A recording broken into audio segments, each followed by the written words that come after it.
Vision ni Madam Rudy Baldwin sa mga taga Bulacan. June 11, 2026. Bulacan Vision. Mga taga Bulacan, maging maingat ang lahat sa pagmamaneho dahil malakas ang enerhiya ng aksidente na mangyayari pa lamang.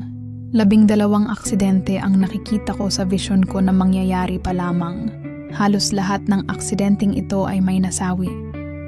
Ulitin ko po mga taga Bulacan, 12 aksidente ang nakikita ko na mangyayari pa lamang. Marami akong nakita na masawi ng dahil sa aksidente. Maging maingat sa pagmamaneho lamang dahil minsan sa init ng ulo may buhay na nadadamay dahil sa aksidente. Maging maingat lamang ang lahat. Isa, ang Bulacan sa nakita ko. Makararanas ng malakas na pagyanig.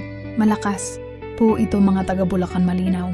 Kung nakikita sa vision ko, marami akong nakita ang pagbitak ng kalsada at lupa. May nakita akong sunog, hindi kalayuan sa hospital at bilihan ng kakanin.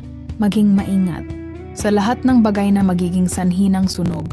Maging maingat lalo na sa lugar kung saan bilihan ng mga kagamitan at pagkain ng aso at pusa. May sunog na mangyari na kung saan madadamay ang store kung hindi agad maagapan.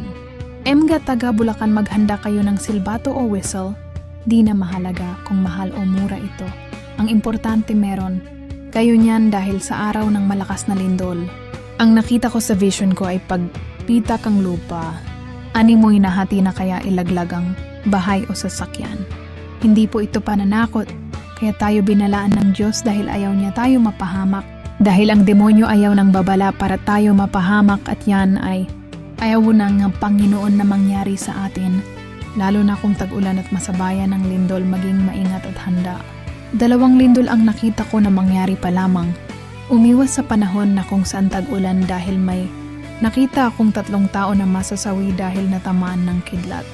Ulitin ko po mga taga Bulacan, 2 aksidente ang mabagsik na mangyayari pa lamang. Maging maingat lamang dahil may lugar dyan na madilim at walang ilaw ang kalsada at pagsapit ng gabi delikado.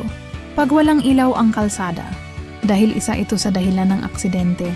Kahit maulan at maaraw, may sunog akong nakikita na mangyayari pa lamang.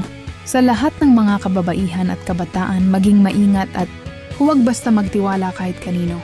Dahil may 3 pangyayari ng panghahalay. Maging maingat dahil ang biktima na nakita ko sa vision ko ay nasawi. Maging maingat at huwag basta magtiwala kahit kanino. Makinig sa payo ng mga magulang at sa nakakatanda upang kapahamakan ay maiwasan. Gaya ng aking sinasabi palagi na sa inyo, kung ito ay inyong paniwalaan, ang mahalaga ay maging maingat lamang at huwag po tayo makalimot na manalangin tayo palagi.